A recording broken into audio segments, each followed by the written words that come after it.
Okay, land. I'll get out of the way. Okay.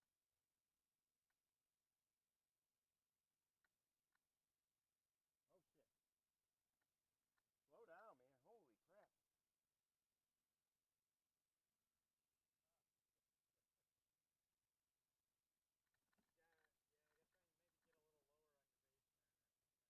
Yeah, I gotta try and maybe get a little lower on your base there or something.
Okay, I made it.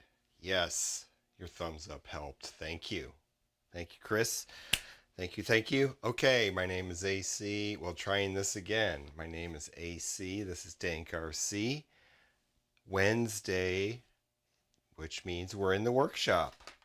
We're in the workshop today, and it is 26 minutes in, and I have no way to clean my glasses.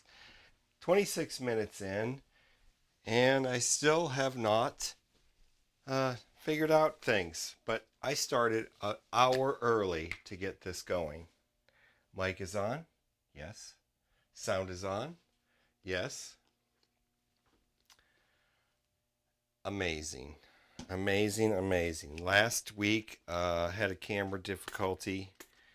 I just couldn't figure it out, and it was something really stupid, and I'm so embarrassed, so I'm not even going to say. But I've got it all sorted, and that will never happen again. Even though I still need a new camera. This is just a webcam, but at least it does HD. Sort of. Okay, one more spray. Sorry, this...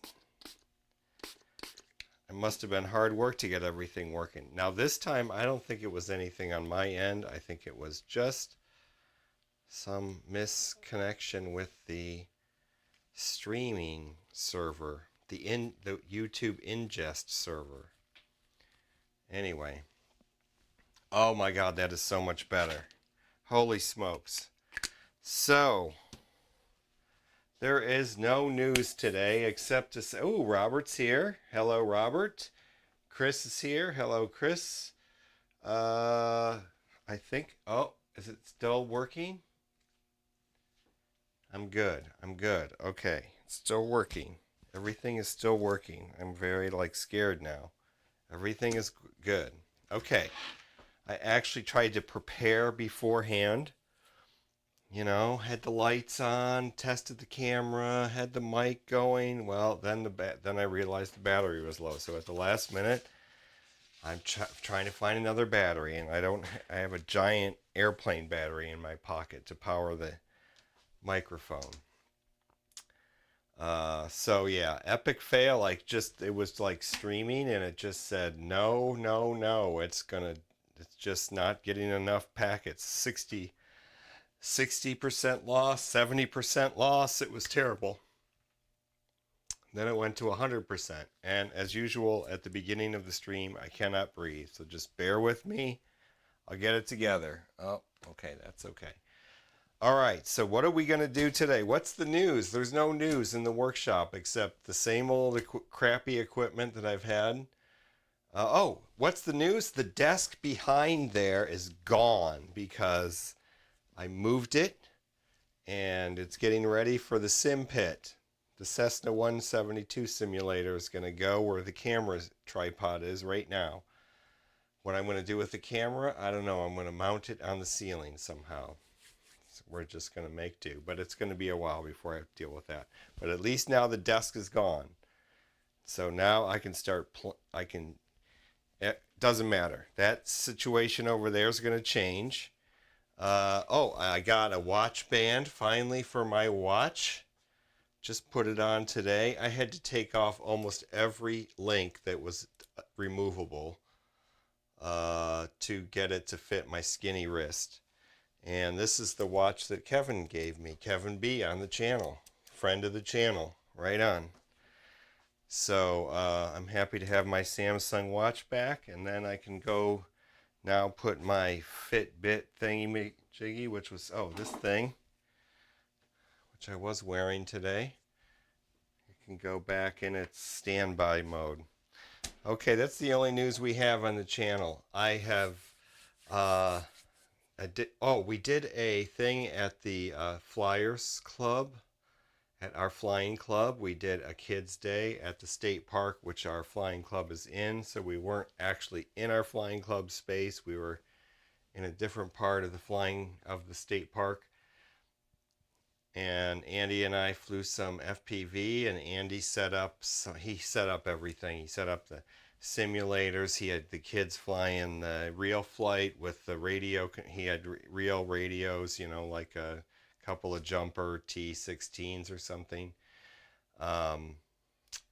And we had a couple laptops there to for the kids to fly the planes. And then we tried to do the FPV onto a Samsung monitor that I have back there. Unfortunately, there's a thing about monitors and FPV. And as you know, analog FPV is glitchy. And this is my rant. I got to have a rant, and this is going to be the rant. There's too many engineers. There's too many freaking engineers. So what happens when you're flying FPV and your signal sort of glitches out? The signal glitches out. Well, the engineers at Samsung decided what they should do is darken the screen when it doesn't get a signal, instead of just, when it thinks it's lost the signal, not display the crap that the signal is sending, but just darken the screen. So that sucks. That just sucks. So these little monitors, like these things, they don't do that. They don't have any programming, extra programming in there for the analog signal. What pretty much, at least I would hope, what you see is what you get. If it's snow, it's snow. If it's not snow, it's not snow.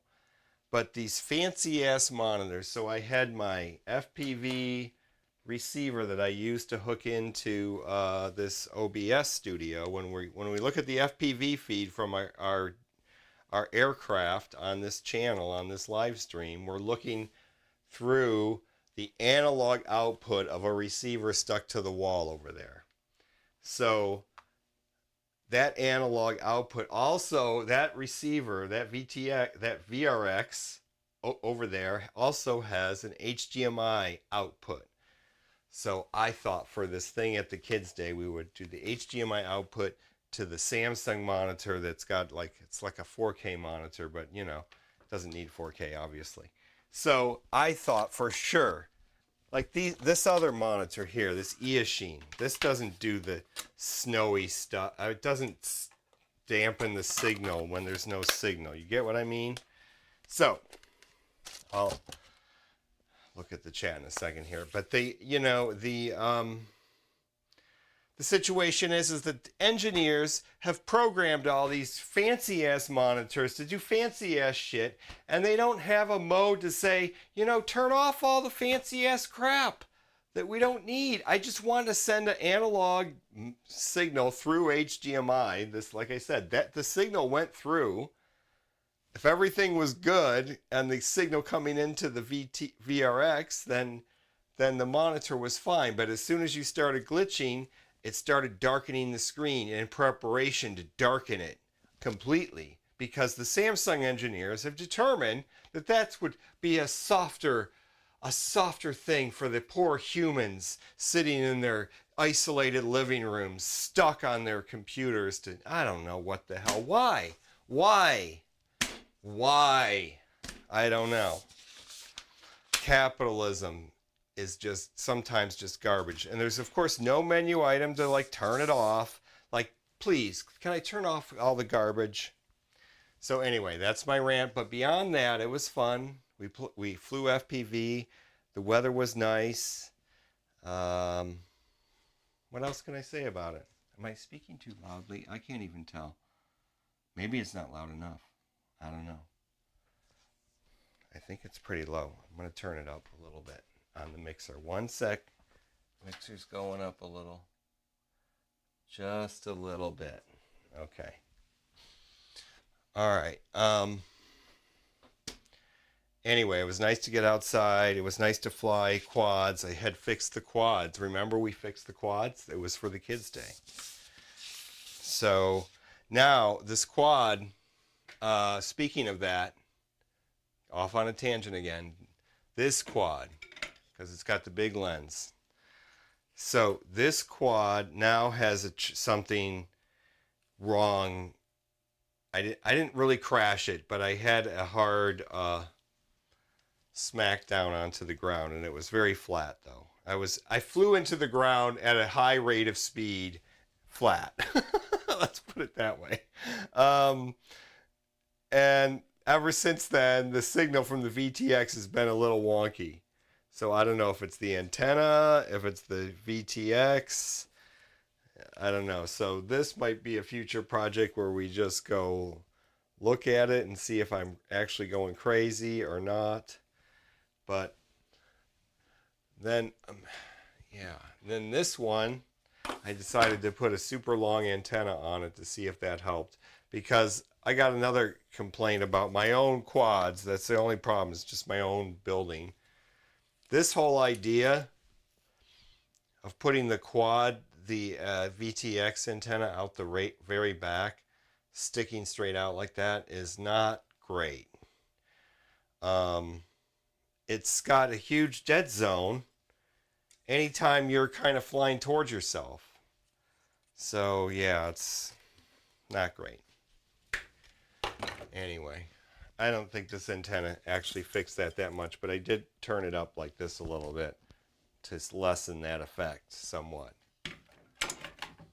This one has the tiny ass lens.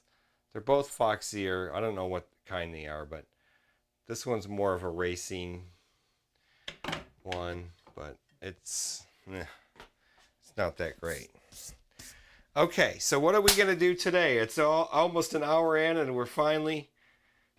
I have a right to complain. You dog capitalism. Well, I don't think it's like a zero-sum game here. If you don't have capitalism, you have this thing called communism, whatever that is. I think... I don't know.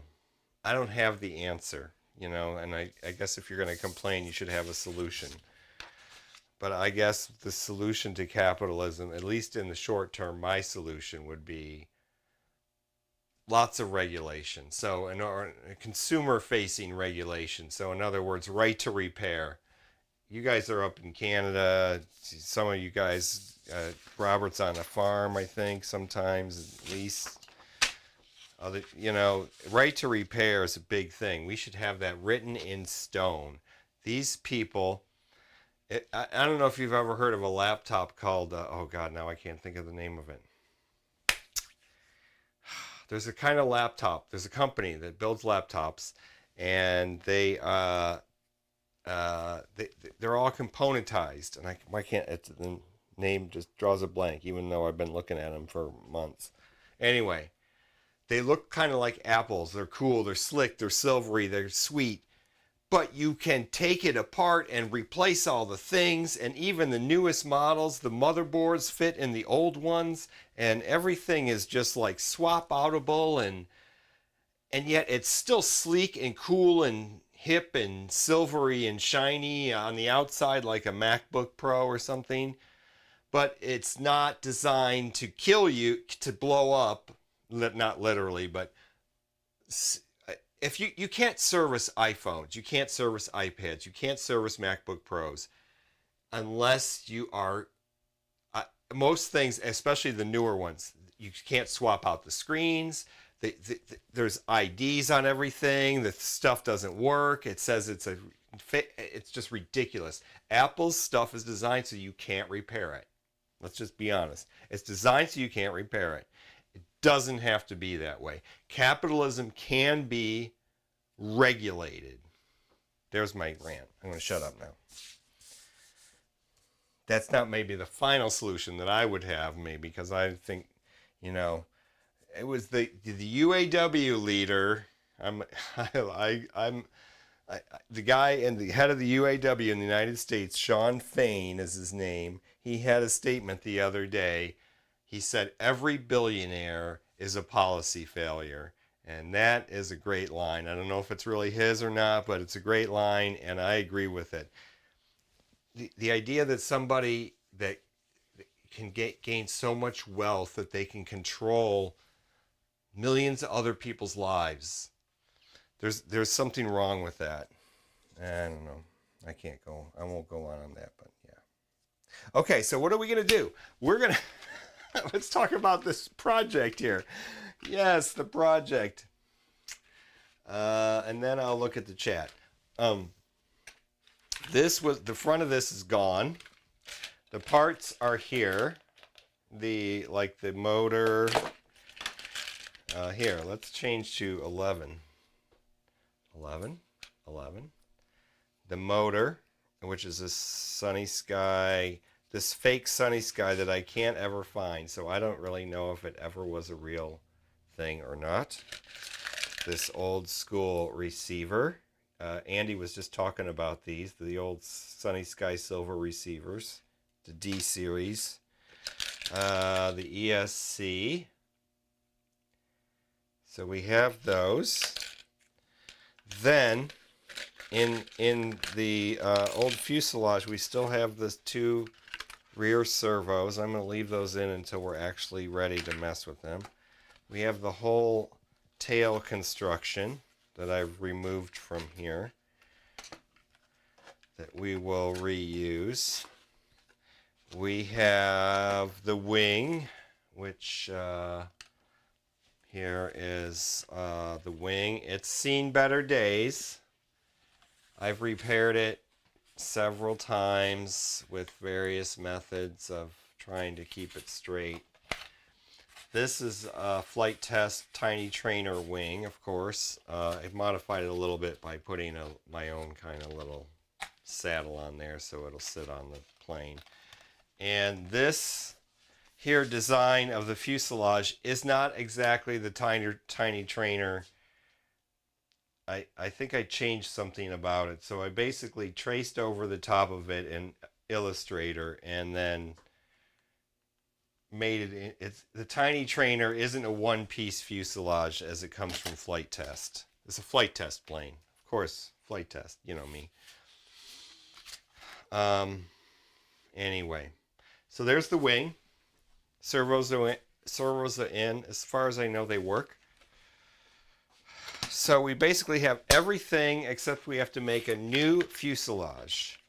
So we're going to do that from scratch, and if I wasn't an hour behind practically, we would be in much better shape maybe. Oh, and I have a motor mount. The front was this piece was here. Let's go to this camera here. Back to this camera. This piece was this piece. So it we'll put that back. Put a new one of those. I planned ahead. I printed one and everything. Planned ahead. Okay. So how we do this, and I guess we'll do this on this camera too. This will be one of the first tests of my new mat, which has already got rings on it. And you know what? I got another complaint. This mat is not as good as, I don't know where that other mat is, the smaller. This is not as self-healing, if you know what I mean, as and it's too thin. It's a bit thin. So even though this costs like almost $50 at a retail store in Colorado, it's not all that. So, okay, of course this camera is kind of in the wrong place. If I would have planned ahead, I would have moved this more over here, but we're going to go with it. So we're going to put some light down. We're going to switch cameras to this camera, and I'll show you what we've got here, I think. Maybe, if I can get it far enough away. I don't know. That might not be so. I don't know. I don't know about the lighting or the camera. We'll do what we can. But basically what we're going to try to do here is, oh, that's too far away. There. We're going to stick these together. I'm going to start with the left side. So this is the part that sucks because my printer is like it's an old HP that I repaired from like 3 printers that worked. That didn't work, I should say. 3 printers that didn't work, and it doesn't, you know, the registration is less than 100% perfect. So often what I do, and I hope you can see, but there's the gap. So what I'm going to try to do is get it lined up with this one. And I'm going to put some more light down here. And make sure that it's lined up all the way. Because I got to tape these together. And this is one of the longest parts of this whole fuselage creating process. Is taping together these damn pieces of paper so that they're not totally off. They can be a little bit off because I just keep cutting in a straight line even if it doesn't seem like it's right. But, so like that. That's close enough. It's a little tiny bit off. You'll never see how much in the camera because the camera's too not resolved enough. Now let's just check it down here on this line. It looks pretty good. So we're going to tape it again. Going to hold it together there. I'm actually using the wrong tape. Switch the tape rolls to the shitty tape. Okay, so next up, we're going to join like the front. So we're going to go the other way now. This way. See, there's just a little tiny bit that I couldn't get on one piece of paper. So I'm just going to squeeze it up there. Come on. It's almost there. And then I'm going to go this way with my little ruler guy. And just make sure I'm in the ballpark. Yep. Okay, so now with the less expensive tape, we can put some pieces of tape down here, and then I'm going down here too. Down here. Oh, I can't get the camera to go down that way. I have to scooch all this up. One of these days, we're gonna get a new camera set up in here. One of these days, I'm going to get a camera that's decent. Now this one, I'm just going to basically tape it in and hope like hell it lines up right. So I'm just going right there and right over the lines. Okay. So now I'm going to put a few more like along these creases here so it doesn't flop all over the place when I try to move it around. And then what I'm going to do is, well, we're going to get a piece of foam board. I didn't have that at the ready. Oh, one of the battery for my microphone is done. I can lessen the weight in my pants here. Hold on, we're going to get a piece of foam board, and I'm going to use one of the crazy curved pieces that I've had for a long time. And then I'm going to get the battery here. Off camera, we're over in the charging room, and we're unplugging the battery from the charger. Okay. All right, we're going to... This is the first time I've cut a giant piece of foam board on my new fancy cutting mat that I'm not so impressed with. Okay, I'm going to turn off the mic for 1 second and replace this battery here. Because this thing is just too much for my pocket. Hold on.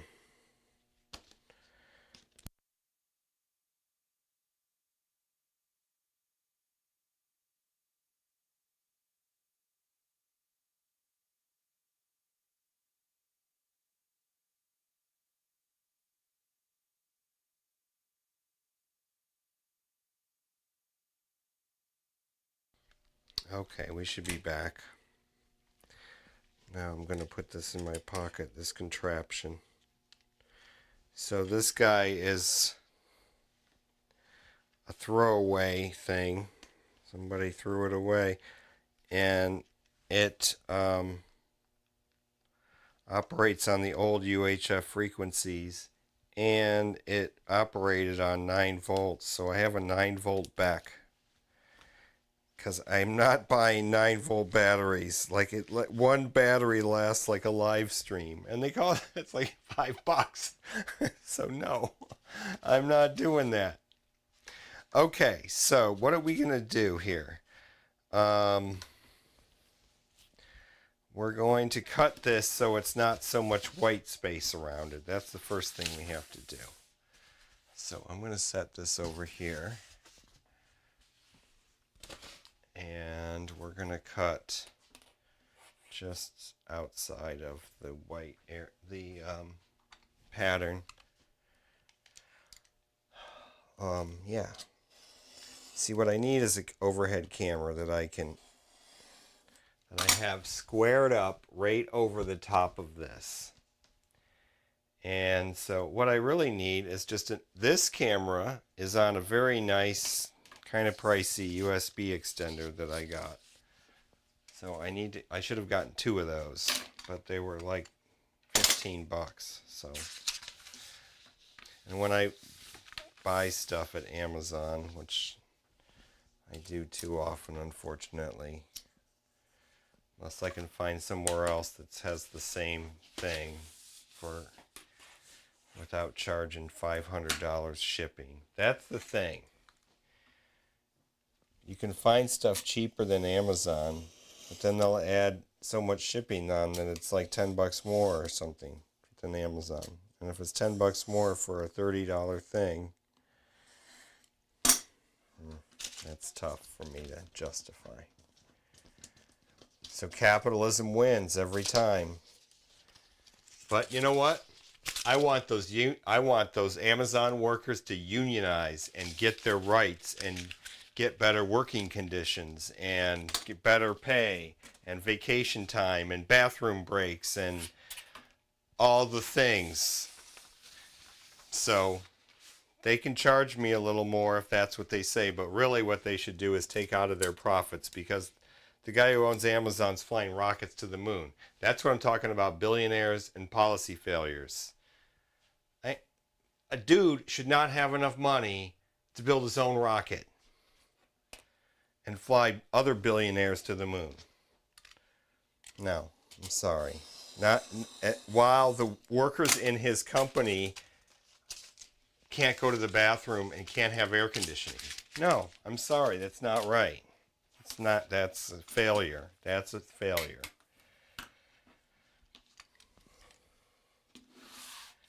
And you shouldn't have to be. What I like about this thing is this nice big prominent grid, though. I can just line stuff up. Look at that. If I wanted to try to cut this square, right, shifted right from the factory floor to, oh, I like this. I like this grid. But yeah, I'm for workers' rights, unless it shouldn't. Yeah, that's my rant. I already ranted. I shouldn't be ranting. Which one is the paper recycling? Is that one? Yeah. Okay. So now we've cut it down a little smaller. And that goes for the people in China too that make all the servos and the motors and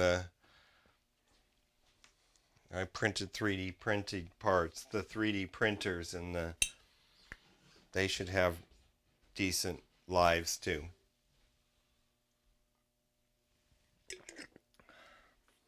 It shouldn't be. That's not a no-brainer, right? What's the point of living if you can't have a decent life? It shouldn't be a no-brainer. The lowliest jobs shouldn't be horrible. Or if they are horrible, they should pay like nobody's business. Like the jobs, if somebody has to go in and clean out a sewer pump, that job should pay a lot. Because who wants to do that, you know? And you should have lots of protections. Okay, so this thing is totally warped.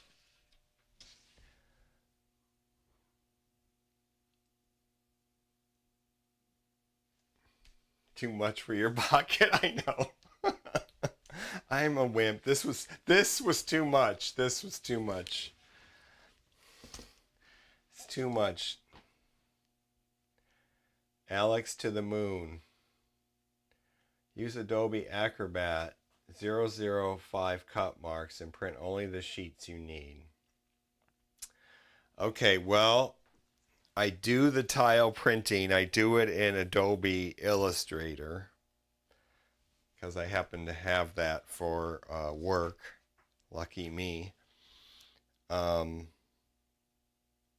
So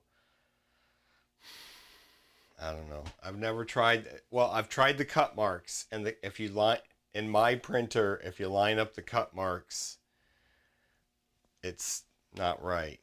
My very first arrow was like I used the cut marks, and it turned out that the wing was like a 1/4 inch off on one end, which of course doesn't even matter.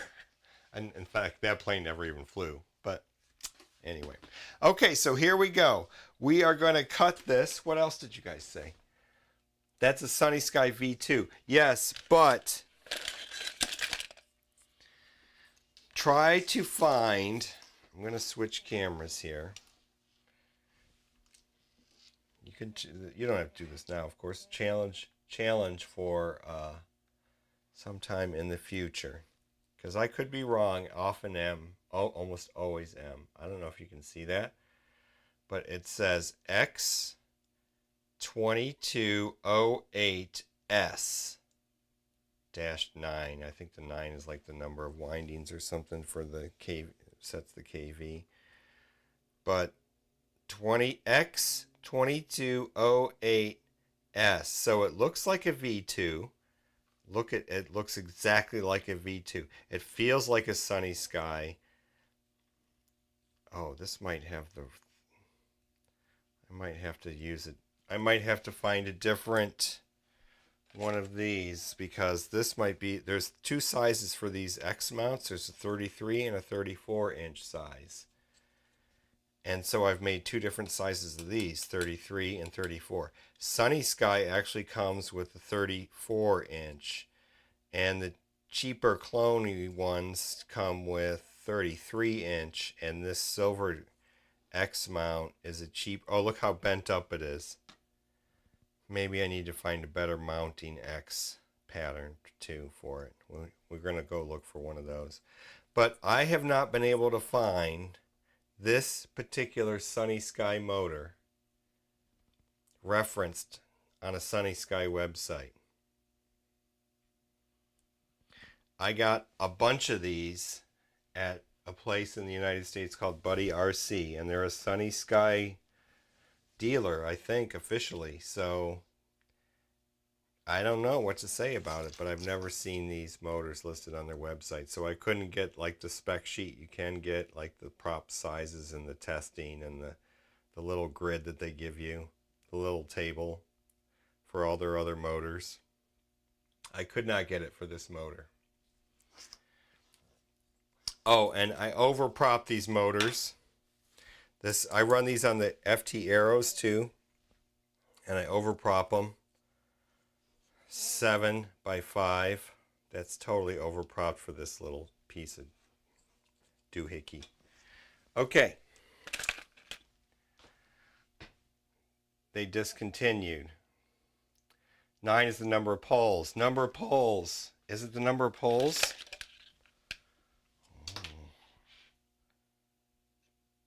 Number of poles? What's the number of poles? What is the pole? This thing? 1, 2, 3, 4, 5, 6, 7, 8. No, this got 14.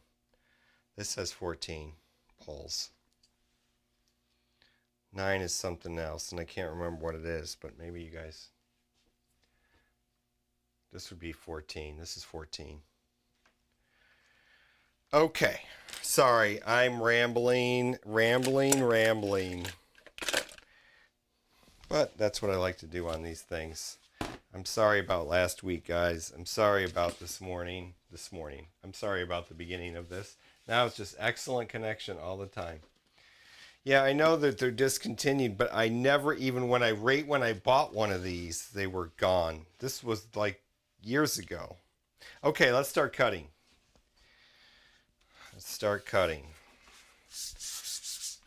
Change glasses. Oh, we got to change let's change the blade. Let's see if we can turn it around. I think we can turn it around on this one.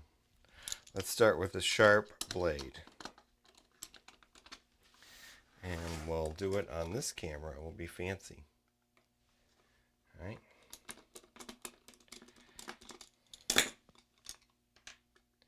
So, what do you think of my watch band, huh?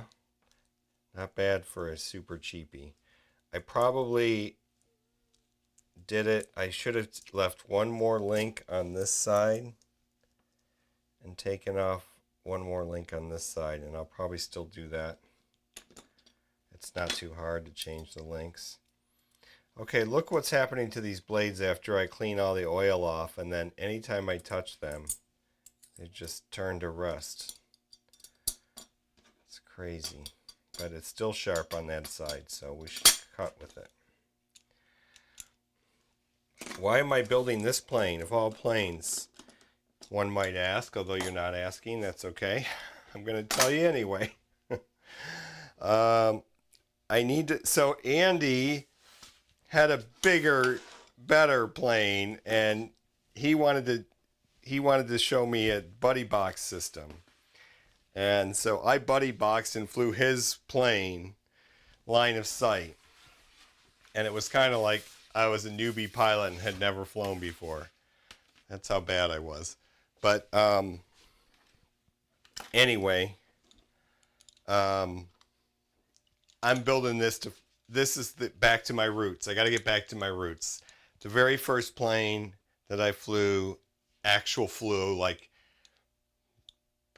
threw it in the air and flew around and made turns and came back and landed without it being in several pieces, was a tiny trainer. The very first plane I built on a foam board was an FT Aero, but the very first plane I flew without crashing and make turns was a tiny trainer. And the very, very first plane that actually chucked in the air and flew in a straight line until I crashed it was a FT Explorer, a single engine rear pusher motor FT Explorer. Okay, so one more thing to say about these plans before I start cutting is this is not flight test plans. This is my own. Oops, I didn't tape this down. Holy crap. Okay, so these are not flight test plans. Here, we made a mistake. We're also going to do another thing. We're going to cut closer to the edge on one edge. In fact, we're going to cut right to the edge on one edge. So we'll take this edge here, this long edge, which you can't see in this camera, but this long edge here, and I'll switch back. We're going to cut this long edge so we can line it up exactly with the edge of the foam board. And then what was I going to say about this plan? It's not a flight test plan. I took the flight test plan and just basically drew some lines over, like one to measure stuff. And I changed one thing about it, which was the middle section, because I wanted it to be 46 millimeters, I think, or something. I had some measurement in mind that it was for some reason that I can't remember now. But anyway, so these lines, you just have to know what you're doing when you cut it, because it's not showing you anywhere here. it's not showing you which ones are the score lines and which ones are the cut through lines. So this is like you have to know what you're doing kind of thing. So what are we going to do? We're going to put it back on this piece of foam board finally. Holy smokes, it will only take 3 years to make this piece of foam board. Josh Bixler would have done this 20 times in a video if he had just had to do it over and over.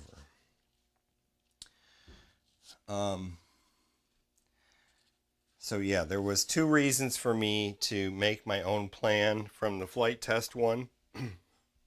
Besides the fact that I can never seem to just go with somebody else's plan without changing it for some reason.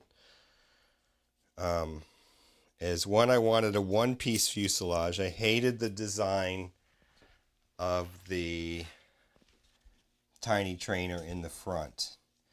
I think the Josh Bixler idea is that you crash, and my fuselage is evidence of that. Basically, this piece, where are we? Which camera are we on? This piece is almost the exact front piece for the tiny trainer, the back piece. Then there's another piece that slides on the top of it or something. I can't remember exactly. And you're supposed to stick the battery in there, and then the whole thing was like, there was no room. I got like 5, this was back in the day, way back in the day. I got like 5 or 6 different size batteries from Hobby King. It cost like $1 zillion. And there was one little tiny battery, like I still have this battery to this day. This little tiny 3-cell. It was actually the only one that actually fit. And then of course it didn't balance right. So then you had to do a bunch of weights and stuff. So the next plane, the next tiny trainer I built, I said, F it. I'm just going to do it my way. I'm going to do it my way. I'm going to do it one piece. And it's a pain in the ass to build, of course, because you have to fold it and glue the long things without screwing up, and I've screwed it up so many times. So that's another thing I'll say is there's like a 10%. There's probably only a 10% chance I'll do it right. Now let's give myself better odds. I'll give myself 70% chance of gluing it together the right way before I have to cut another one. Okay. So we have it taped on the foam board. Now we're actually going to cut it. For holy smokes, what time is it? 10:09. That is hilarious. So we're an hour into the stream from when I originally tried to start it. So what I usually do is do the score cuts first. So let's get some of this crap out of the way. This table still isn't great for this, but it'll be better now that I have this full-size mat. Okay, so we're going to do this score cut first. And I'm sorry, but I'm going to see what... wait, I'm going to move this camera just a little bit. Like that. What does that look like? Yeah, that might work. That might just work. We'll switch back and forth. Okay, so we're just doing score cuts. So we don't want to cut all the way through.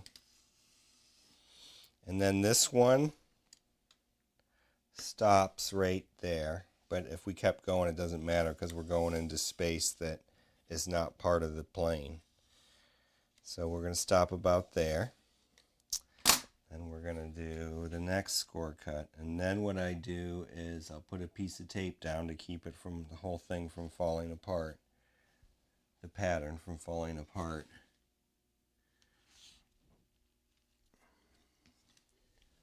So then, yeah, we'll put a piece of tape down here in a second. Now with this one, it's kind of more, no, it's not as, you don't want to go too far past. Okay, so then, this takes why it takes me forever to cut these. You don't have to do this.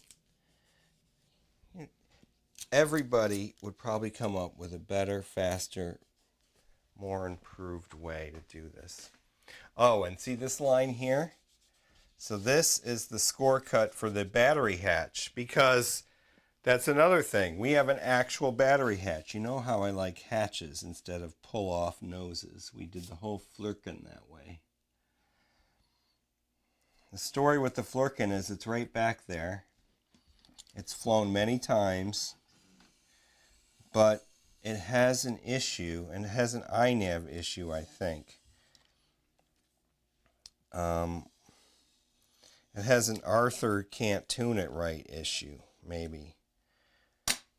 But it's very flippity floppity on the pitch. It has no serious, what I'd like to say, serious pitch authority. I don't have the corner of this thing taped down over here. Bear with me. Where am I? Am I still on camera? Mostly? Sort of? Kind of? Which thing did we cut? That one. So now we're on this score cut.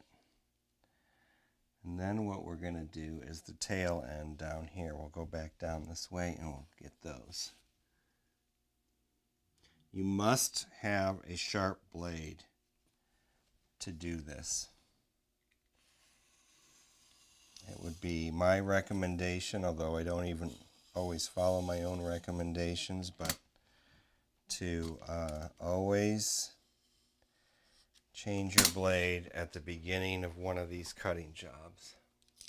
What is the kV of that motor? It is I think I said 22.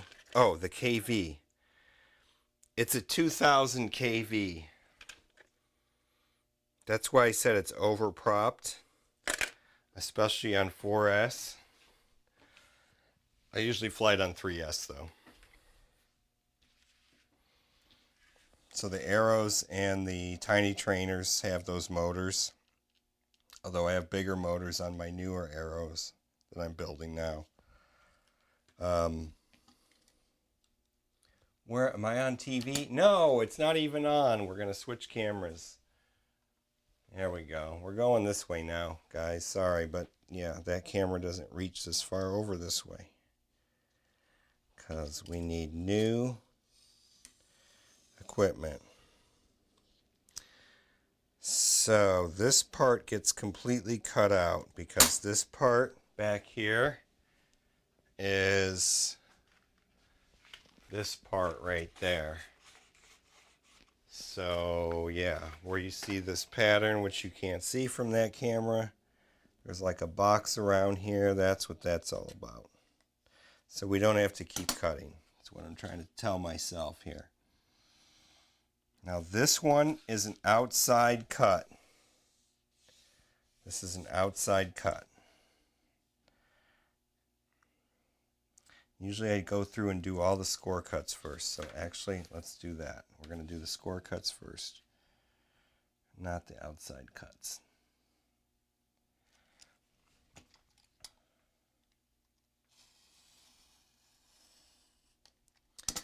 Okay, and then let's see, the next score cuts down here is this one right here. Oh, there's another reason. I just remembered another reason. I'll show you why from the Tiny Trainer that I altered the design. And that's this tail section right here, if I can get it on camera. This distance. See these lines here? This is the cutout for the... Here, I'll show you on the real tail. This is the cutout for the vertical stabilizer here. And the Tiny Trainer, see how you have like extra thickness of foam? The Tiny Trainer came, this extra bit here wasn't here. So it came to a finer point, which is maybe more aerodynamic, but it was really hard to build properly without doing a lot of creasing, like that kind of creasing right there, more of it. So I thickened up that section back there from the original Tiny Trainer. How groundbreaking, I know, right? So, yeah, where are we? We're back on camera. Okay, we're still on this camera. So, there were several reasons I had to do it this way. And this plane, even though like when I flew with Andy line of sight and stuff, I've had this tiny trainer flying around with, I used to know how to fly line of sight. It's a strange thing that's happened. All this FPV stuff. I used to know how to fly line of sight, and I had this plane, this wing, on this fuselage with streamers on the tail and at the wingtips flying around. Now, I wasn't doing loops and rolls. I'm not. I'm not. I'm a shitty pilot, yeah. But I was, I didn't cut through there, good. I was flying around and coming back and swooping down below me and taking off, and it wasn't like I didn't know how to fly. It wasn't like I needed a buddy box or anything. I don't. But if I'm flying somebody else's plane, I ain't line of sight. I ain't flying somebody else's plane line of sight unless they got a buddy box. I'm glad. I was just testing Andy's thing. I don't really like flying buddy box anyway. Because the other thing was about it was I didn't have throttle control. So that's kind of weird. He had the throttle the whole time because it's for his point of view, it was him trying to design it for real newbies. But you got to have throttle control. There was times where I just was like, I wanted more power. I wanted to go into a turn with more power and stuff. So I felt like it was a little touchy, probably because it was maybe less power applied than I would have been flying with in my own flying style.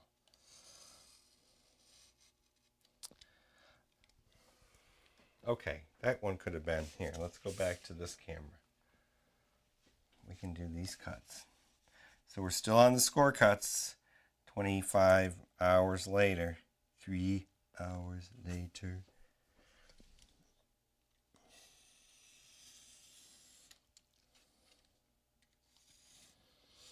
Now what I meant to do with this drawing one of these times is make the exact measurements for the servo holes so I can have the little squares pre-cut on here. But no. Okay. So, what is going on here? Where are the outside cuts? This is an outside cut. So these little, oh, you can't see. So we've got all the score cuts done. Now we got to do the outside cuts. And this cut, which I'm going to do first. And this cut, this tail cut, I don't cut it all the way. Because I don't want it. It's still, even though I thickened it up back there, it's still flimsy. So what I do is I go through and I'll go up to the edge. I probably should turn this around and go the other way, but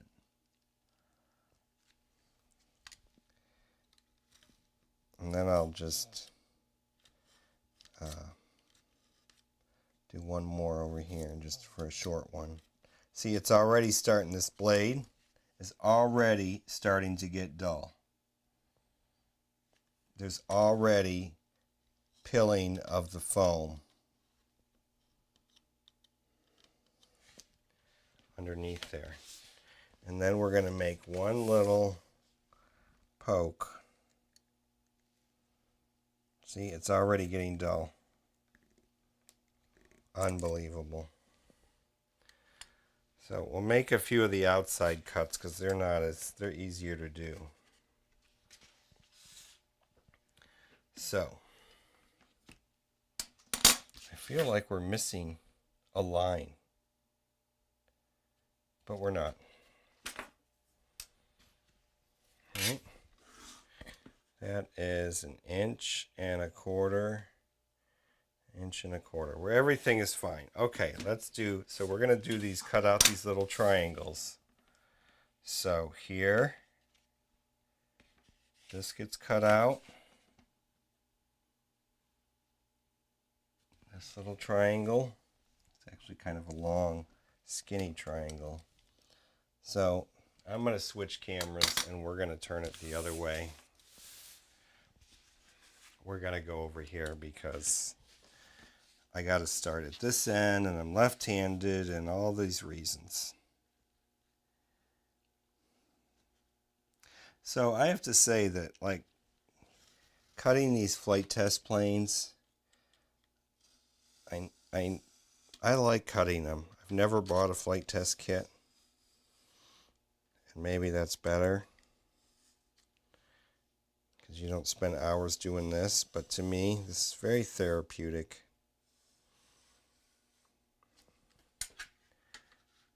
Actually, the first one I cut, my FT Arrow, when I was cutting it and learning how to cut and learning how to build these things, I was in a kind of a rough patch in my life. So it was a really good thing to have. This, like, therapy. I was in a little apartment, so I had everything set up on a little makeshift, you know, I had to get everything out. There was no workshop Wednesday because there was no workshop. Okay, I think I got that one good. I don't need to take this piece back down, but I'm going to anyway.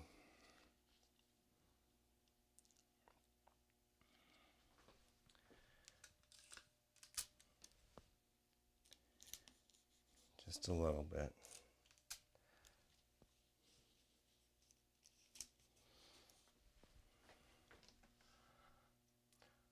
I built 100 of these FT planes and never got a kit. Wow, man, 100, that's more than me. I've probably built like a total of maybe 20. Let's put it this way, I've cut out 20 planes. I have a pile of pieces I've cut out. There's piles over here. Here's some pieces for the FT Explorer project. I got Flurkin pieces. I got arrow pieces. I have, on the other side, I have the FT, what is that? The extra. It's like an extra 450 clone FT version, but not 100 planes, but maybe 30 at the most. The utmost maximum, it was probably 30 planes I've built, but I'm going to guess closer to 20.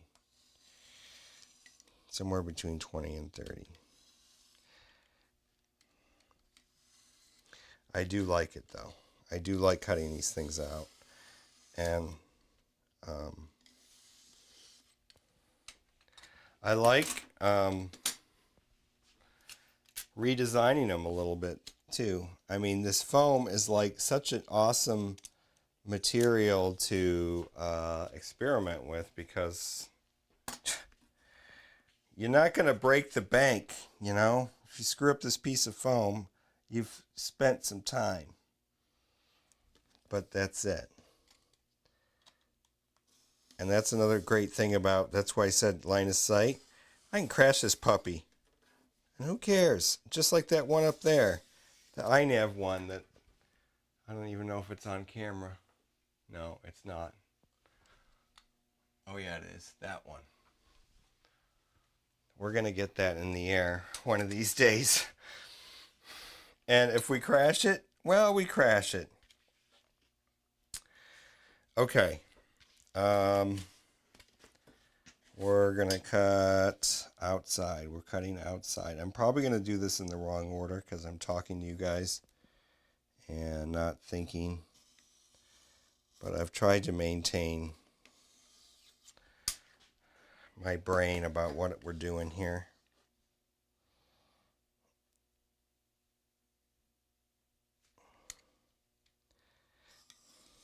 Oh, went off kilter there.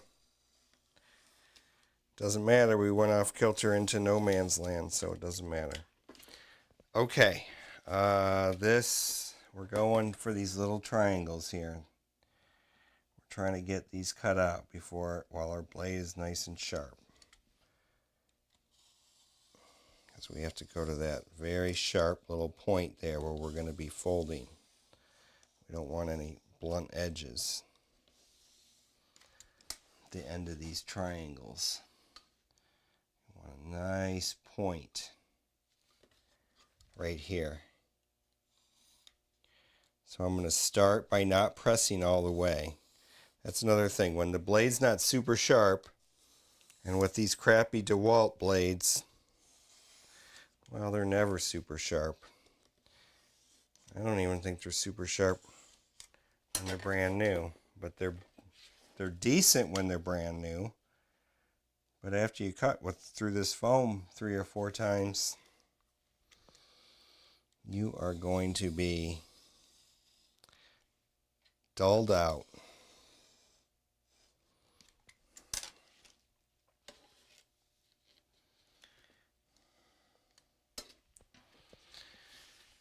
Dulled out. Like my kids probably think I am. Dull. Boring, Dad. Boring. Okay, now this cut is very important, and I probably should have done it first. Because if this isn't straight, the tail won't be straight. Now here I'm cutting it with my right hand to make the absolute sloppiest cut possible. It has to be straight because what happens is that when this gets folded up, those edges there make up where the tail butts up into the frame, and or the fuselage, and if you don't have it straight and you don't glue it on straight, it'll be all like that, you know. Okay, it's starting to fall apart now. All my plans of keeping it together to the very end. Okay, I've cut that one. Now we're going to move on to, oh, I've cut that one. We're running out of cuts here, guys. Okay, so now we're going to cut these curves at the bottom. And I should have done this with a sharper blade. But we'll get it. Just be very slow and methodical. And I wish I had a better, let's see if I can do it on camera here. Let's see, is that on camera? Yeah. So we're going from there. And since the blade is dull, I want to get it started without pushing the paper down and denting it. I want to slice through, not dent at the beginning here. And it sort of did that. I sort of achieved what I wanted. Okay, so at least we've got those traced in. We have, this score cut has been missed. So we have to check all the cuts before we finish the outside. Because once it falls apart, it'll be much harder to get. So I cut it down there, but not up here for some reason.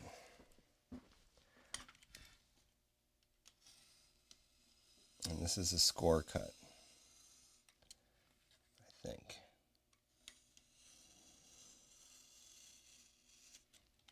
Okay, so score cut, score cut, score cut, score cut. Oh, let's get the hatch. I always forget the hatch.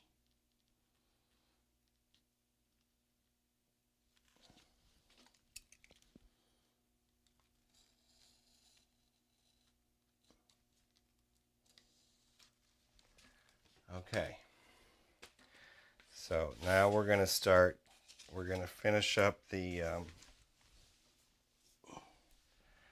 outside, and then we'll, oh, I forgot the other cuts here. we got to get these two cuts here because that's where the top hatch is.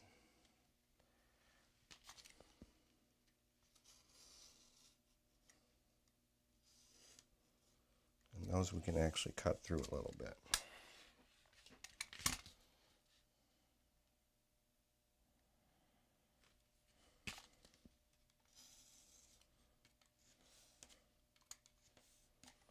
Okay, so now I think we're just going to cut this outside edge starting here. Work our way. We've got like 3 cuts to go, I think.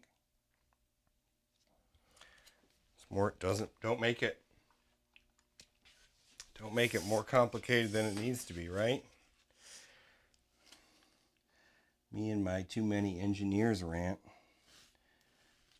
I do that to everything I've ranted about in my life, well, maybe except for like rich people. I mean, the normal crappy things that I've ranted about, I've probably done myself. Like if I were to rant about speeders on my street, I sped before on a residential street when I shouldn't have. I don't make a habit of it, but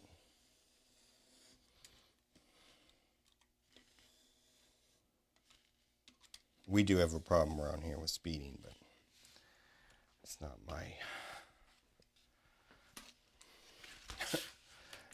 my job to enforce it, unfortunately. Well, fortunately, I would hate to be the one to have to enforce it.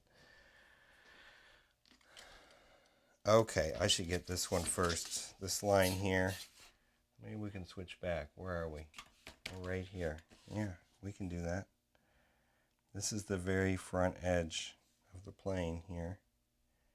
Well, on the bottom. This is the bottom.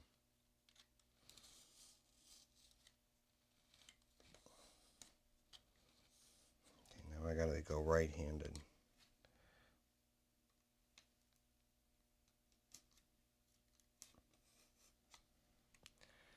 Okay, now we can get this thing out of this, cut out, and start to see if we can fold it up. Oh, no, we can't fold it.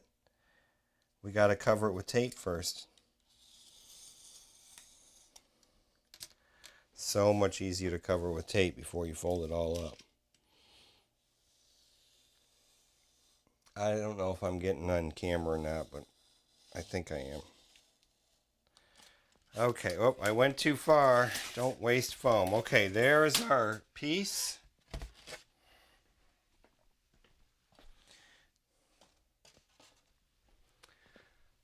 It's all warped. Look at the curve on that sucker. Oh, you can't see in the camera, but it's got quite the curve. Okay, let's see if we really have everything cut. We have everything cut. It's a freaking miracle. Oh, wait, I forgot something very important.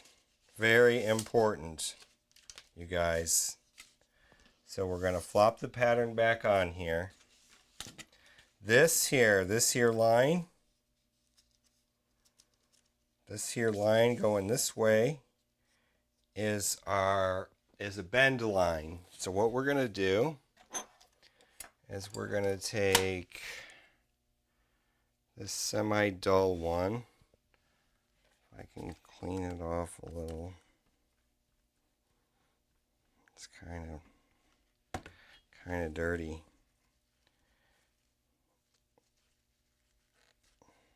Okay. We're going to take this barbecue skewer here and this ruler. We're going to make sure we're really lined back up. And we're going to just kind of go along this line and make a score. Make a bendy line. A line that we can bend along. I'm going to go a couple times across there. Maybe 3. Okay. Now we can take this off. Oh no, we can't. we have a piece at the end. Let's cut that. You can't see back there, but yeah, you can see sort of. I forgot about this.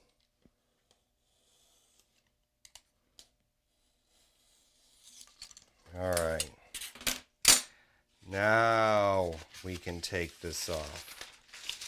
Now we have revealed our plane, our fuselage.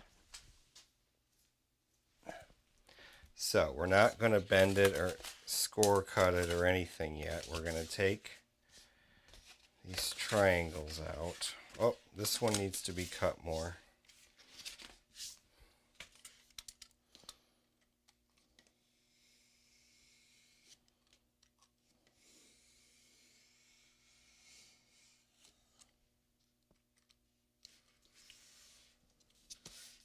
Where are we? Are we doing this live? Are we doing this live? Yes.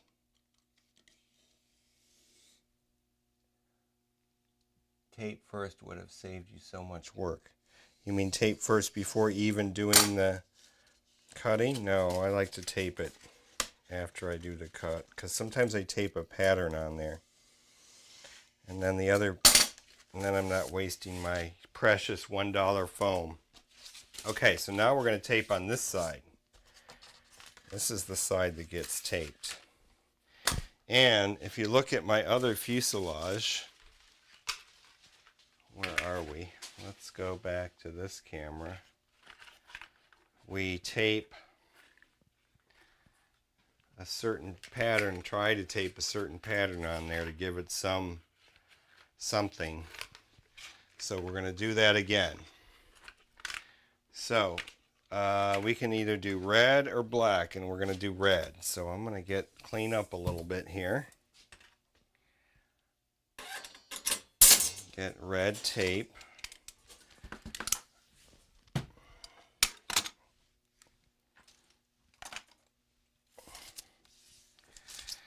Get all the scrap pieces off.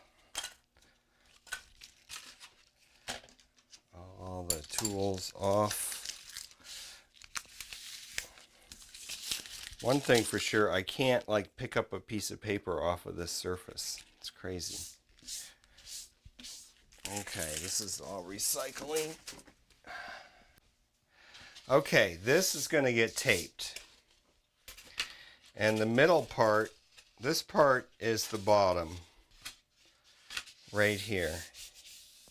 And I've already got some dents in there. I wonder if I did that today. So what I'm going to do is I'm going to just do some little light pencil marks to give me a guide of where the bottom is. So I'm going to put one. Basically what I'm going to do, I need to change my glasses back. I need to have a drink. Excuse me.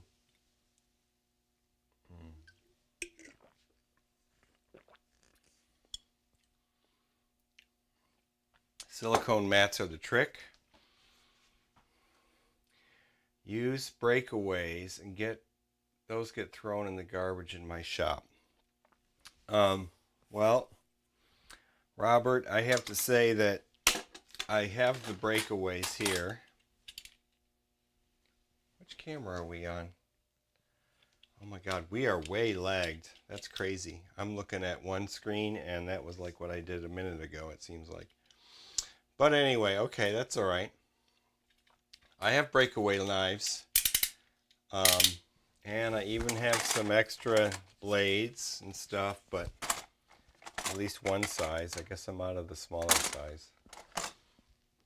Still, I like these knives because of the handle, the feel in my hand. Isn't it silly? Okay, so back to where we were. Glasses. We're going to make some marks here, right where I want to tape the red stuff to. So about from there, the outside of these things, basically. And then that will allow me to take this line it up with number 10.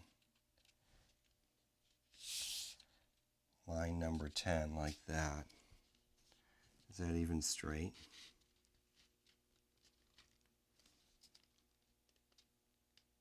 It should be pretty close to that. It should be pretty close. And is it? Oh, yes it is. Look at that. So I could even get it closer if I had it lined up better.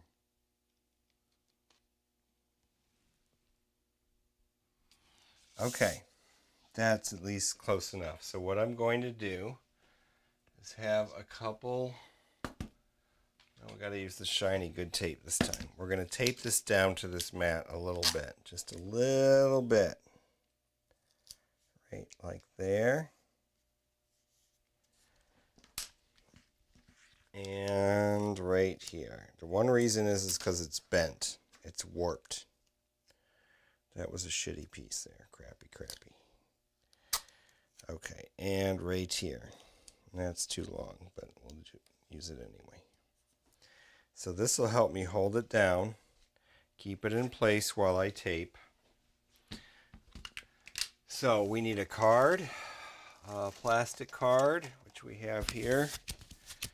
It's been a while since I've done this. They're probably dusty. So we need clear tape and red tape. Now this clear tape that I use is super heavy duty, not that stuff. Oh my God, I'm out of it. I am out of it. We're going to have to use the shipping tape instead of the storage tape. Normally I use Scotch storage tape. This is Scotch packing tape. There is a difference. Here's a roll of it, but it's empty. It says long lasting. That's what this is. And then this one, you can see it says shipping. Sure start. Who cares? I want the long lasting, but I'm out of that. And I probably couldn't find it at the store the last time I was looking, because I seem to remember looking for that. Okay, so let's start with the red. We have our card. It's at the ready. And what I do is, oh, that's going to be very loud. We're a little too far from the edge. But there, we're going to tape it to the edge of the table. This is how I do it. I'm sure it's not the best way, but it's my way. So then we're going to go like this. And I'm going to watch the alignment as I go. And make sure it's still going the right way. It's a little bit off from where I wanted it, but not too much. Okay, there's the red stripe down the bottom. Now I also had kind of going up from the back to the front. So this is the bottom. How would that go? It would go this way. So if I make a mark, here's what we're going to do. I should have made this mark first. Definitely should have made the mark first. Where's my pattern? Hold on. We're going to get the reverse of this.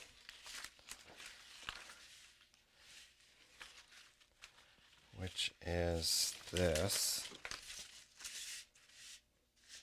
And we need to be about right here. That line is the same as that line, or at least close to it. Okay, so then what we're going to do with this red tape, we're going to go I meant to go like a ½ inch down. Well, we're just going to guess. Oh, because I have my ruler right there. ½ inch down to the back. So we start a ½ inch down there and we cross the back there. That's what we're doing. I know I'm just kind of winging it here, but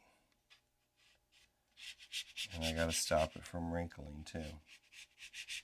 This colored tape is not at all like the Scotch brand 3M tape. It is very flimsy and easy to wrinkle. So we're much more deliberate with it. Okay, so now I want to try to do the same thing. Oh, and look, my ½ inch is lined up that way too. So I want to start a ½ inch from there and then cover that. So a ½ inch. Why does it seem like this is not the same?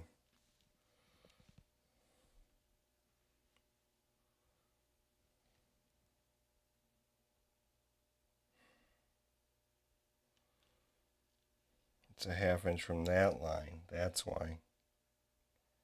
No. Hold on. I'm going to have to use a ruler to measure for my stupid brain, because I can't think this out right.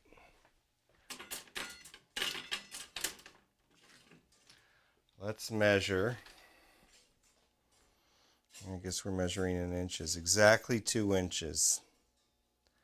Exactly 2 inches. We're going to that line. That's where I thought we were going to. So it'll be on the opposite side of that line. Okay, here we go. We can do this even with my poor little brain.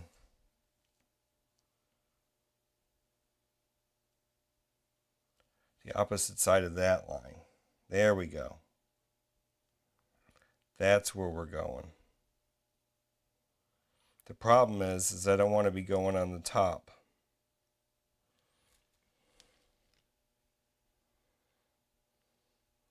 And we'll just fill in the top too. Okay, we're going to do the top too. The top's going to be red too on this one. Okay, we're going like that. Right there. And then we're going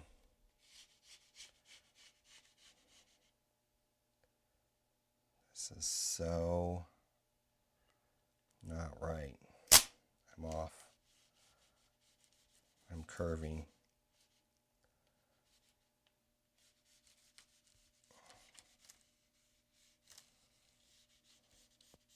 Well, it won't be perfect. Who will know? I'll fly it a couple times and it'll be crashed. Okay, so now we're going to do the top.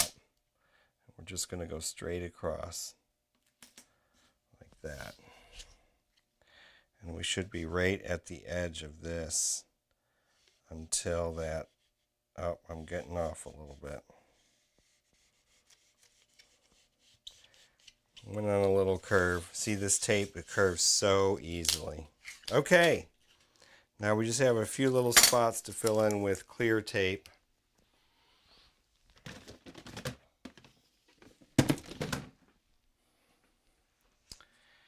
And then,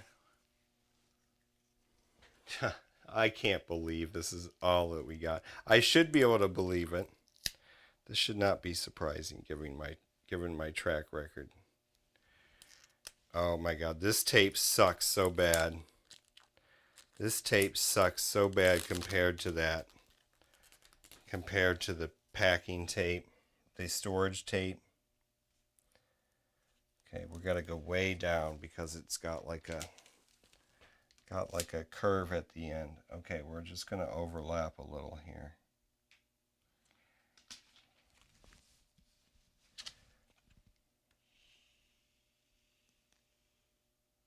Sucks so bad. I can feel the adhesive. It comes around to the top of it a little bit. Because they don't care about when it's just packaging tape as opposed to storage tape. Okay. We're just doing it anyway. It's just making it extra heavy, that's all. What I need is half width packing tape too. Or to cut it in half, to take the time to cut it in half. So like this area right here that I'm filling in doesn't need to be like this. Oh my God, this tape sucks so bad.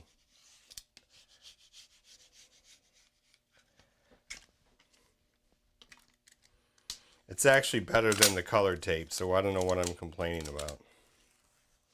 It's way better than the colored tape.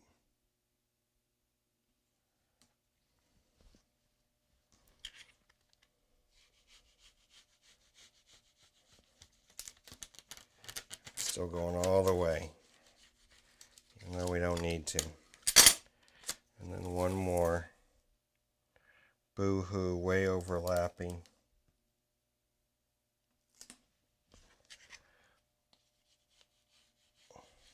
Extra strong on the tape fuselage. Extra layers, right? Oh, and I screwed up the end of this. Ah! It tears longitudinally so easily. Okay. So, the last thing we do for the tape is try to get all the bubbles out, which I should have. If I did it right, there wouldn't be a lot of bubbles in there, but there's still a few.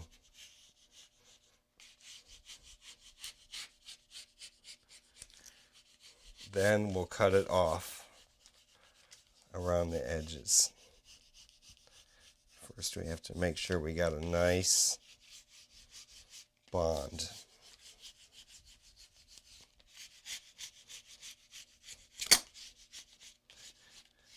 There's a big bubble right there.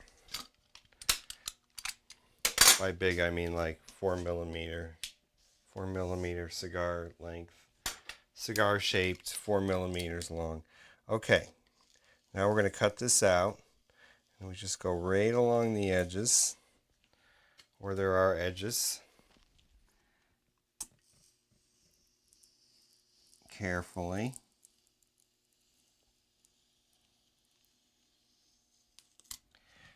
And again, with this tape, especially this colored tape, but with this cheap packing tape too.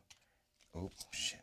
If you don't have a sharp blade, I just cut into the goddamn plane. If you don't have a sharp blade, it will like start tearing the tape and pulling it off of the, like it's starting to do that already. Pulling it off of the paper on the foam instead of the cutting through it.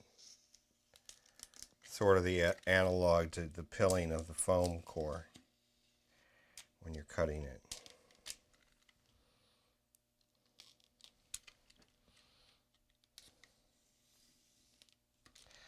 Okay.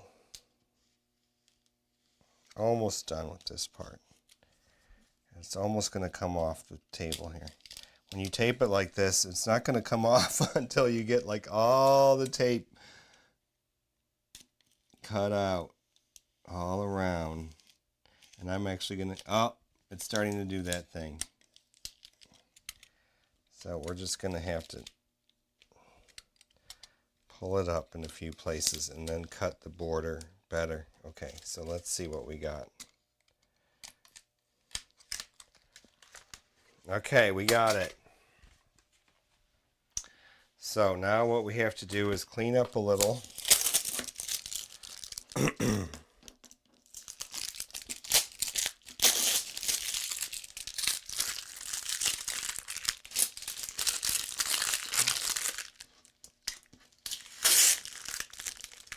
Oh my god, this just left a bunch of red stuff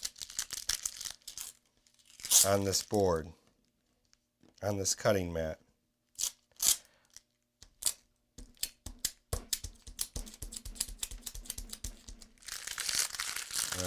That's not good. Hold on, we're going to see if a little alcohol is going to get that off. Sorry, folks, there's always something. Ugh. It's really sticking.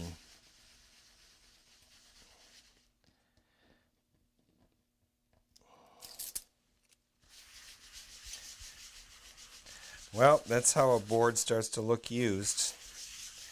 This one is definitely... I'm going to keep my eye out for better quality. Fiskars. Not that impressed, Fiskars.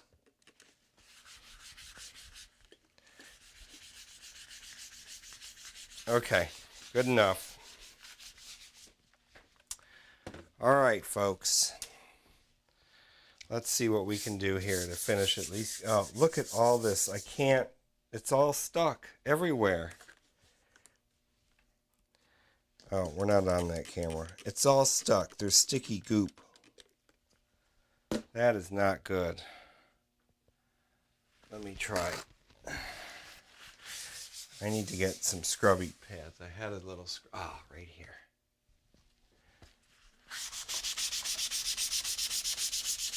Oh my gosh. This is taking the white off. That's hilarious. Oh my god, you guys. That'll make the board have a little age to it. Oh my god. I have to find a better board. $50. This will be like the secondary board. So we're going to flip it over, I guess. Yeah, it's the adhesive from the red tape, all right. It's the red goopy adhesive from the red crappy tape. It's Tate Brothers tape, and it's not that good. Okay. Should sharpen this blade before doing this. Yep. Okay. So even before cutting off the edges, fixing the edges, we need to replace the blade. Unbelievable.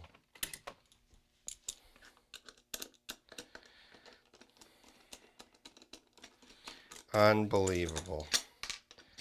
I gotta find a source of high quality blades.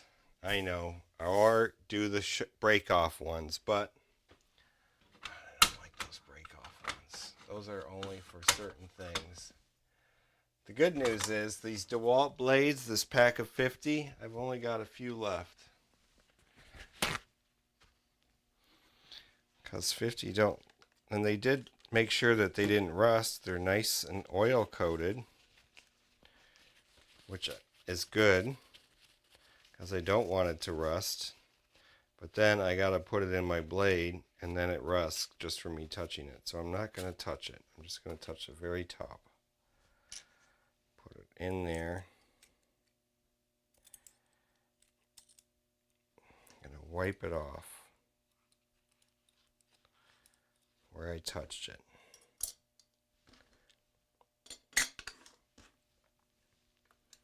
Did I put it in the right way? I always put the label side back. So that way when I open it up, it's my method.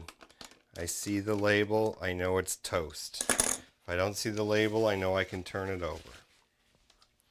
Okay, so here we go. A nice sharp blade.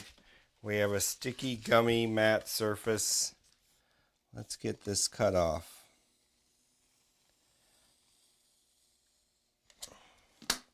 All these bits that you don't get,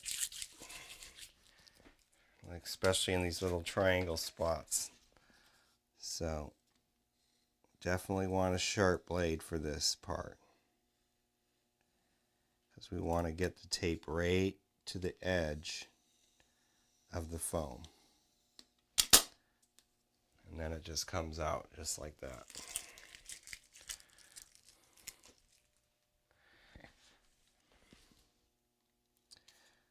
And again.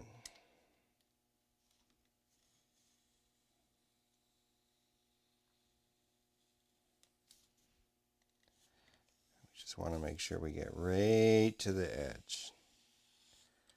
And get it off.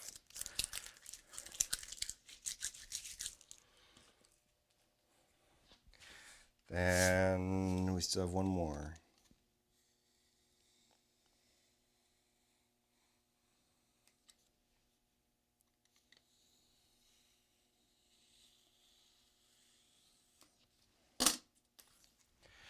And then we just clean up. There's a few places along the edge where when I originally cut it, we didn't cut it good. So here, all along this edge, I'm just going to give it a nice clean. This was the raw edge of the foam board too. So it kind of comes out of the factory with that little bit of kind of like little gears were touching it or something to push it out. Knurled, little knurled edge on that edge. So on the foam board that comes out of Warren, Michigan, just a few miles from where I was born, this is where this is from. It's knurled along the long edges and cut along the shorter edges. So the knurling must be like the little factory thing that... So it must come out of the... whatever makes it. Whatever squeezes the foam and the paper together into a sheet. It must come out of that at the 30-inch dimension and the long 30-inch dimension, and then it's cut into 20-inch. That's my guess.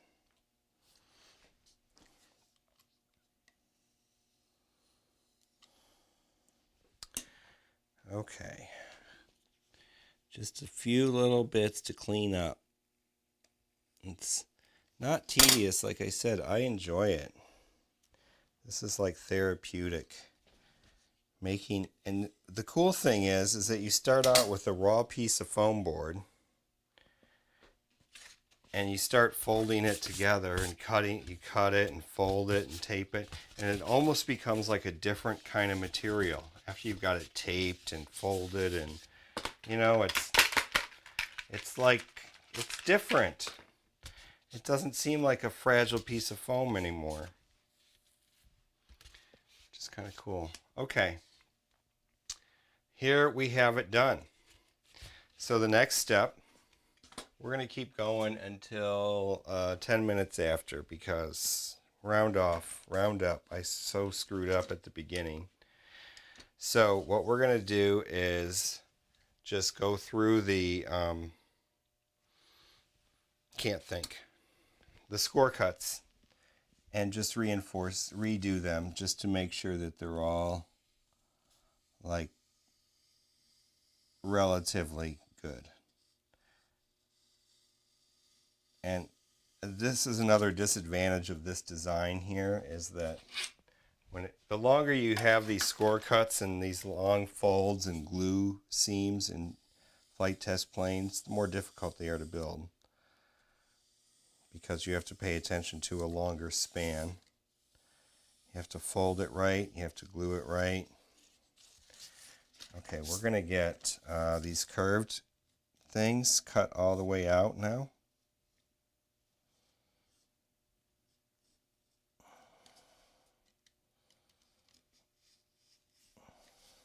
Well, at least we have something to do on the next live stream. I'm going to have to finish this plane, although I was kind of hoping to fly it this weekend.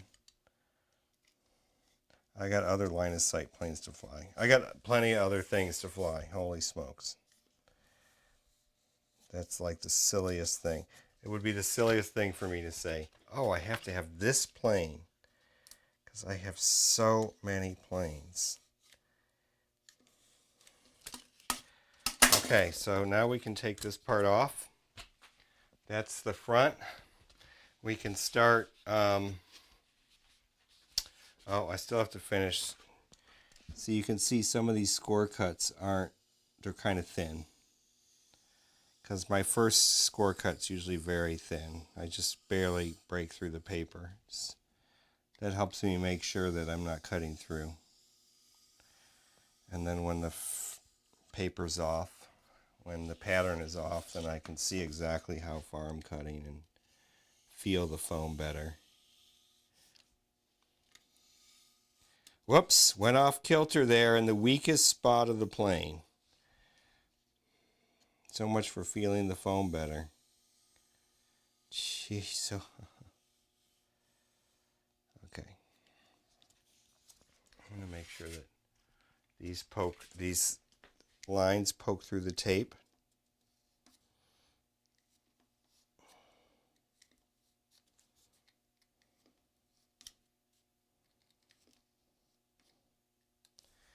And especially this line.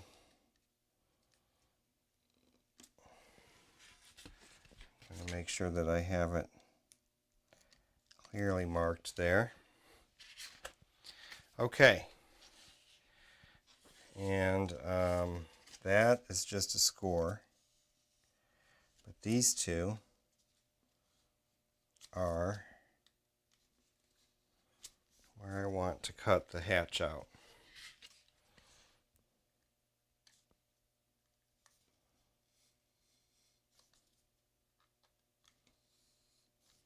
Just a little bit there. And just a little bit there, cut all the way through. Okay.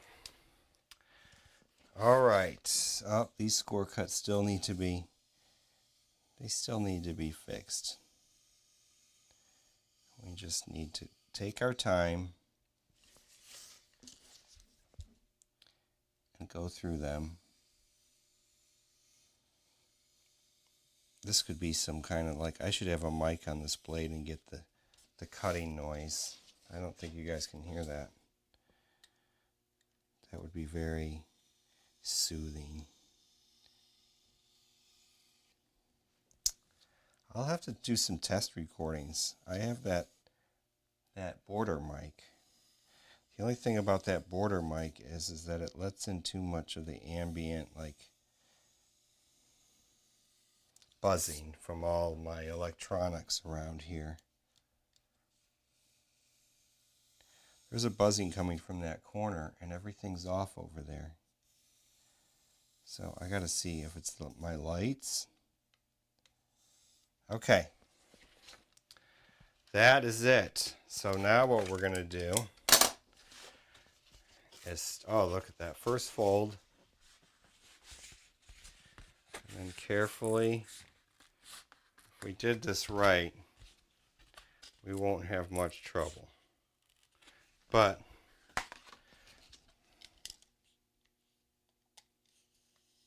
need a little bit more there.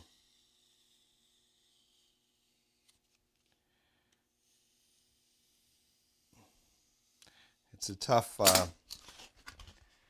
thing to get it just right. You want to be able to pull these things off.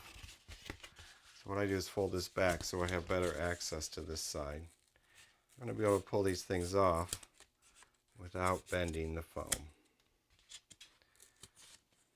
increasing the foam.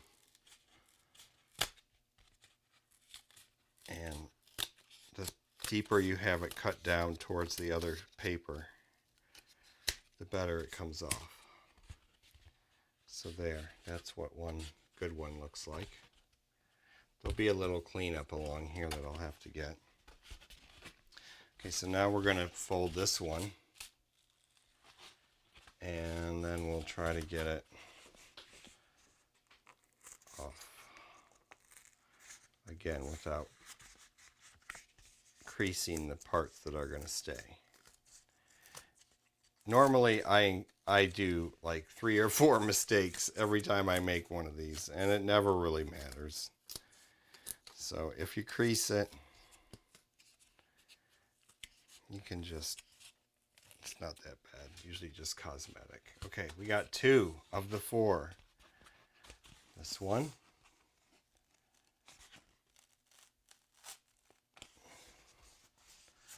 And we'll go this way and try to get it loose from both sides.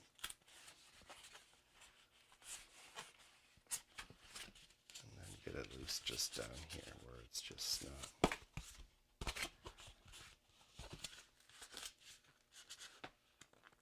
There we go. We got it. So now we can just pop it off.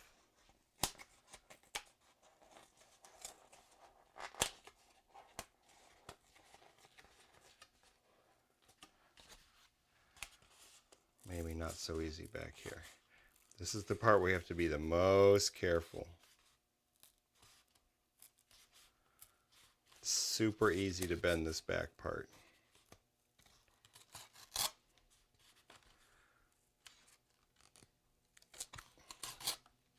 Sometimes I cut this little strip into several chunks so that I can get it out easy, but I think I got it. Okay, one more. One more. And then we're not going to glue it today. We're going to glue it next time because it. I'll have to, oh, look, I cut all the way. Oh, I wanted to. I wanted to cut all the way right there. Okay, this part, I got to do a little bit of fixing right here.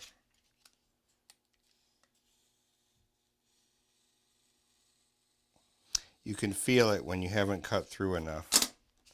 And instead of forcing it and risking bending the fuselage, it's easier just to try to get it to come off. See, if you cut it more, like I said, oh, come on. Almost got it. Ah. So I just have this little piece of tape left over here from when we taped it down to the cutting mat.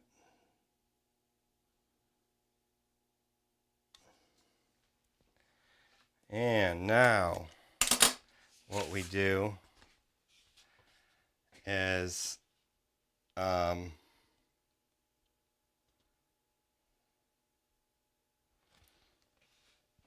yeah, all these, I think the top piece doesn't get bent.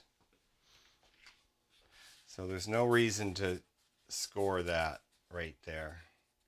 We don't have to bend that one.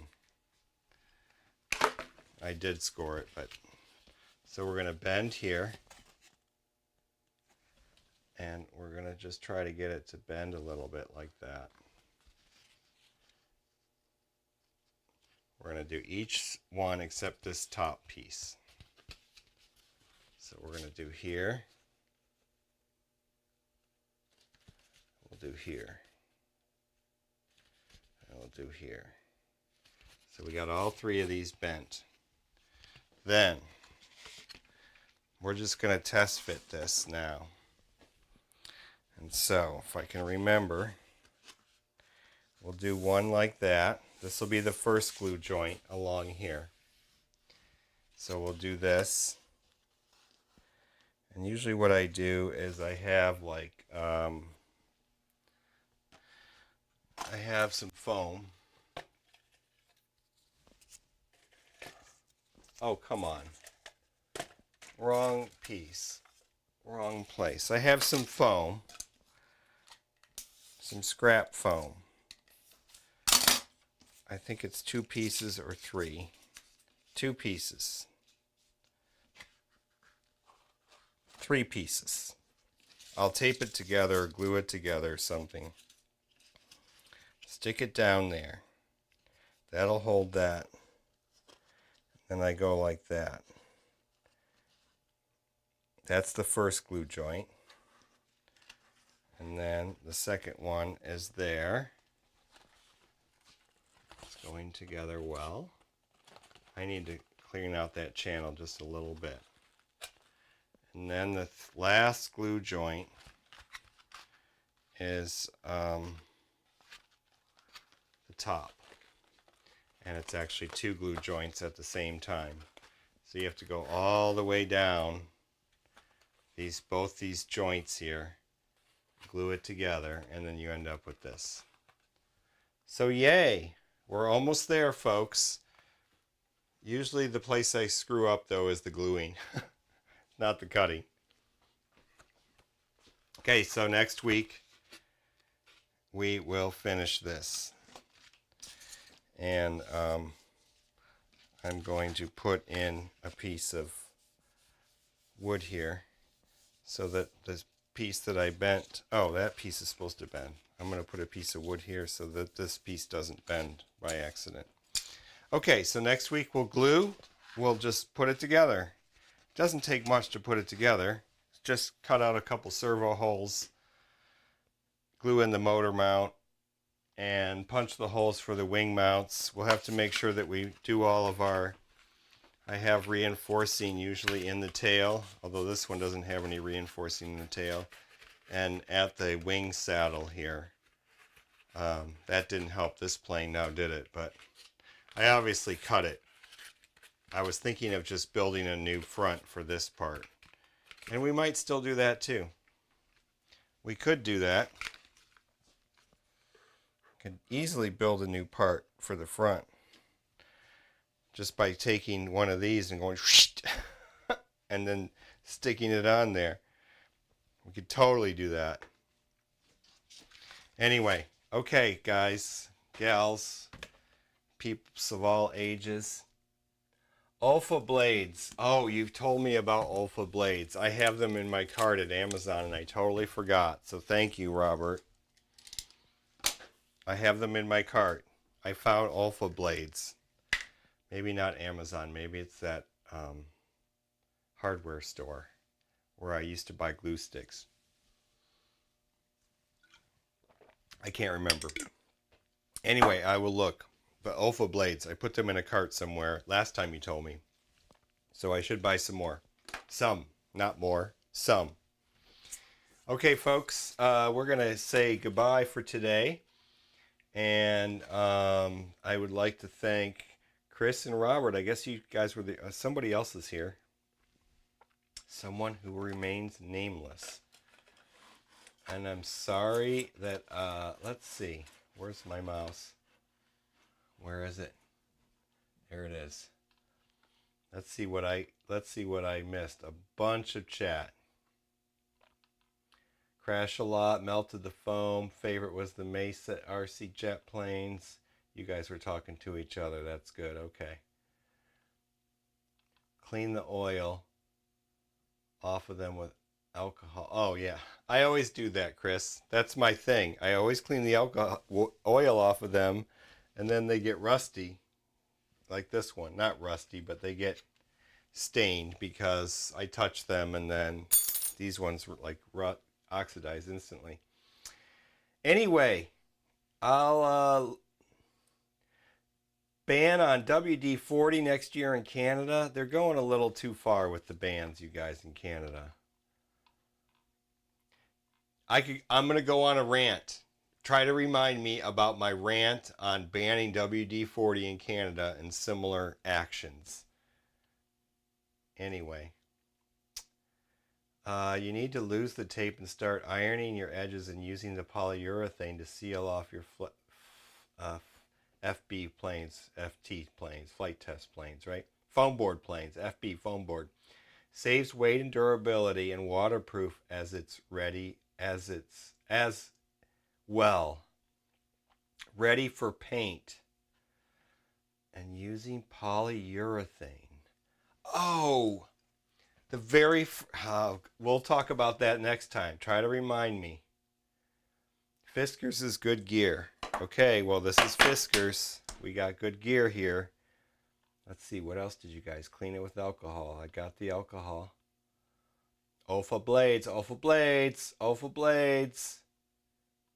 Olfa blades. Yes, well, I use this plastic. I actually bought a box of 500 of these brand new cards that have nothing on them. So I'll never run out of cards again. Okay, thank you, Robert. Thank you, Chris. If I missed any other chats, I will Try to, when I read them, catch up next time if I can remember, but I probably won't. Next time, to steal from Bot Grinder. Next time will be better. Good night, you guys. See you later.